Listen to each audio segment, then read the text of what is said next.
bienvenue sur Bangui-Wood. Aujourd'hui, nous recevons Monsieur Justin Yako, professeur d'histoire. Monsieur Yako, bonjour. Bonjour. Merci d'avoir accepté notre invitation. C'est moi qui vous remercie. Alors, avant de, évidemment, faire un petit peu le parcours de votre histoire, de votre carrière, on va dire, j'aimerais d'abord revenir sur les événements actuels à Bangui. Qu'en pensez-vous?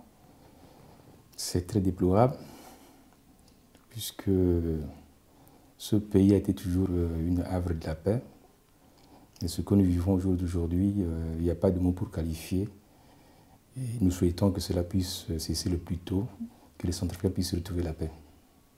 C'est peut-être le mot de paix que je donne au peuple centrafricain. Et ça fait mal au cœur. Vous pensez que c'était évident qu'on arrive à cette situation? À mon avis, non. Et malheureusement,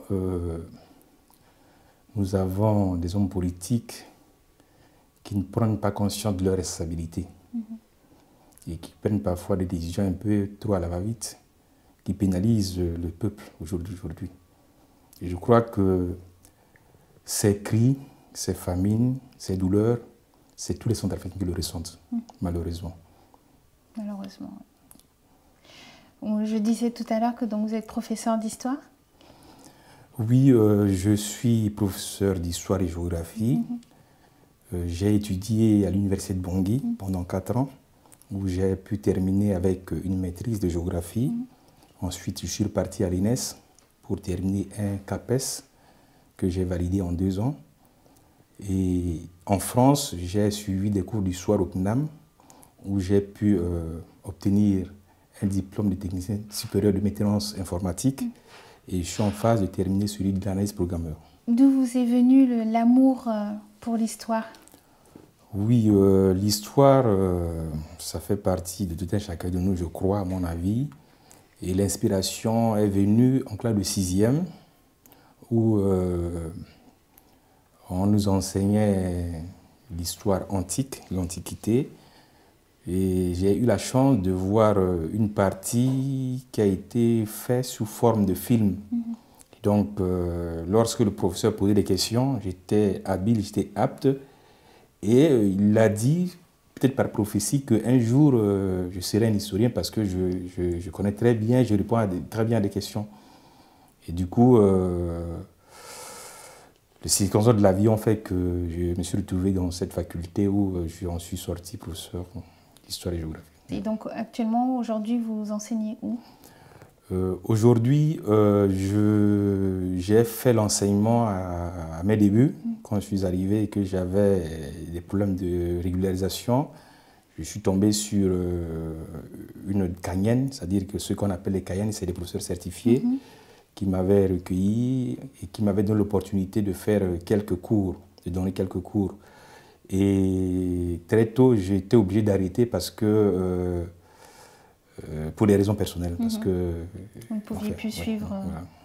Alors, vous allez nous donner un petit peu votre œil sur l'histoire centrafricaine. Qu'est-ce que vous pouvez nous dire? L'histoire de la Centrafrique a eu des difficultés pour être mis à grand jour, et nous le devons à des travaux de certains grands historiens français, notamment Pierre Calque, qui a fait un bon travail sur l'histoire de la Centrafricaine des origines à nos jours.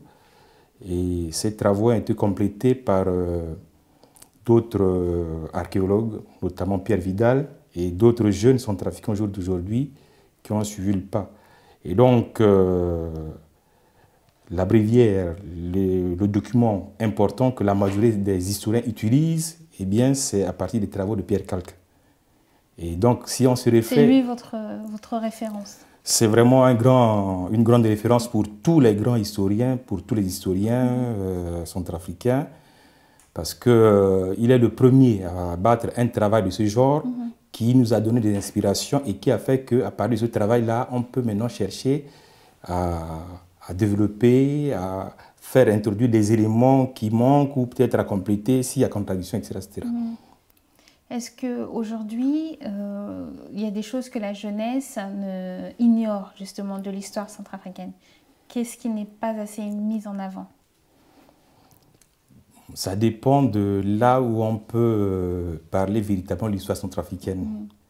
Parce qu'il faudrait se dire que la RCA, en tant qu'État, a commencé à se former à partir de 1956-57, et notamment avec la proclamation de la République centrafricaine en 1958 par le président Boganda. Donc, à mon avis, ce que la majorité des gens, y compris même certains intellectuels centrafricains, ignorent au jour d'aujourd'hui, c'est les tenants et les aboutissants de l'assassinat de Boganda. Je parle d'assassinat, je pèse bien mon mot, parce que jusqu'à aujourd'hui, eh bien, ce mystère n'a jamais été élucidé. C'est un travail de conscience nationale. Tous les Centrafricains doivent se poser la question sur les circonstances réelles de l'assassinat de Boganda et pourquoi il a été assassiné. Bon, c'est vrai que après son assassinat, il y avait des dispositions par rapport à des secrets de défense qui ont été prises pour empêcher que les Centrafricains puissent accéder à des documents secrets pouvant éclairer la communauté centrafricaine par rapport à la situation. Mais comme il a déjà plus de 50 ans passé, j'estime à mon avis qu'il y a des possibilités qu'on puisse faire des recherches pour comprendre exactement pourquoi il a été assassiné et qui est à l'origine de cet assassinat. Mais je me permets de dire, parce que j'ai eu quand même cette opportunité, quand j'étais encore à Bangui, de suivre un débat à la radio centrafricaine, je m'excuse, où il y a eu intervention de ses proches collaborateurs d'antan, notamment le président David Dako qui était encore vivant, le président Ngumba qui était encore vivant, et un autre député qui était à Bambari et qui téléphonait directement, ça se passait directement. Donc ils ont expliqué que son avion a été abattu par un autre avion qui a décollé du Gabon. Et le Gabon, c'est une ancienne colonie française, tout comme la RCA. Qui a donné l'ordre et quels sont ceux qui ont fait l'opération? C'est tout ça là, le grand mystère au jour d'aujourd'hui. Et justement, lors de ce débat à la radio, est-ce que vous avez pu avoir un petit peu des informations ou une conclusion C'est vrai que les informations ont pu percer par-ci, par-là pour ceux qui s'intéressent un peu à l'histoire de Boganda. Parce que à l'époque, le ministre de l'Intérieur, c'était Dako. Et les proches collaborateurs qui étaient dans le même gouvernement, eh bien, c'était les Ngumba. Et tous ces gens-là ont eu à faire une intervention. Ils ont essayé d'expliquer. Mais quand on essaie de suivre le débat, il y a toujours cette tendance à tirer la couverture de son côté parce que c'est des hommes politiques qui ne s'aiment pas. Ça, il n'y a pas à se voiler la face. Dako et Ngumba, à la mort de Boganda, se sont rentrés dedans et finalement Ngumba s'est retrouvé en exil pendant plus de 20 ans, pendant plus de 40 ans. Et ça fait que la jeunesse ne le connaissait pas très bien, donc il a eu des difficultés pour faire son retour dans le pays. Ça c'est encore... Pour des ambitions politiques encore. Tout à fait. Donc c'est un peu ça. Mais j'espère peut-être que cette conscience nationale-là sera ravivée et qu'on va essayer de réfléchir, on va essayer de se poser des questions sur ce qui a été véritablement à l'origine de l'assassinat de Boganda et ceux qui ont commandité ça. Alors pourquoi les Centrafricains ne s'attachent pas justement à l'histoire de leur pays? Mais je crois que c'est fait à dessein. C'est fait à dessein par ceux qui continuent à diriger le monde au jour d'aujourd'hui.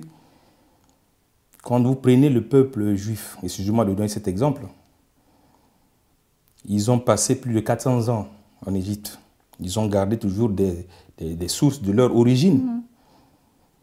Et donc, si les Centrafricains essaient de se remémorer un peu de leur origine, de s'identifier en tant que tels, eh bien, ça ne peut que faire leur force. Ça ne peut que les aider à comprendre qu'ils sont Centrafricains et ils ont un devoir national par rapport à ça. L'éducation est une base. Tout vient de là? L'éducation encore est une base, c'est vrai, mais il faudrait comprendre que nous avons hérité d'un système colonial. Et le passage de ce système colonial à un État indépendant n'a pas été fait, à mon avis. Il faut bien qu'il y ait un travail qui soit réalisé dans ce sens-là. Ça n'a pas été fait.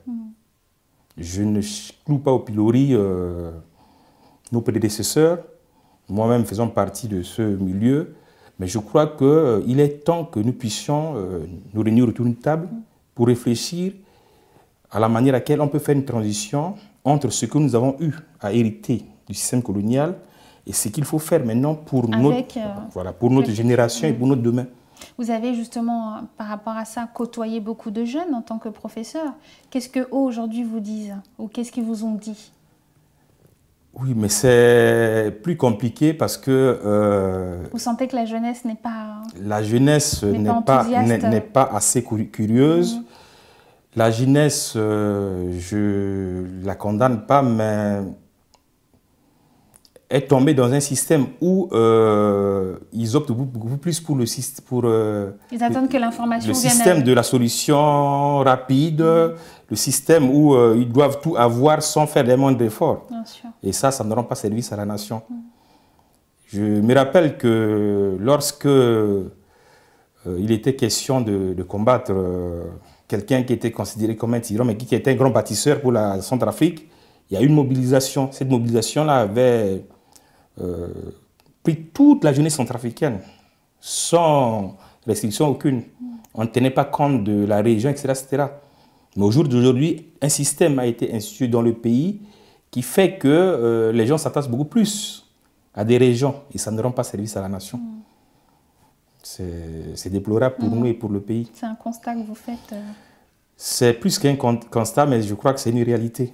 C'est une réalité dans la mesure où je ne dénonce pas le nombrilisme politique, intellectuel, beaucoup plus des hommes politiques centrafricains, mais je donne deux exemples.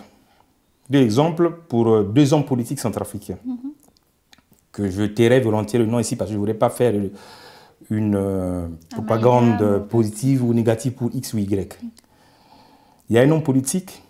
Mais vous pouvez toujours dire les noms sans forcément... Mais peut-être que tout le monde peut s'y connaître. Si je parle déjà j'explique la situation, tout le monde peut se reconnaître par rapport à ça.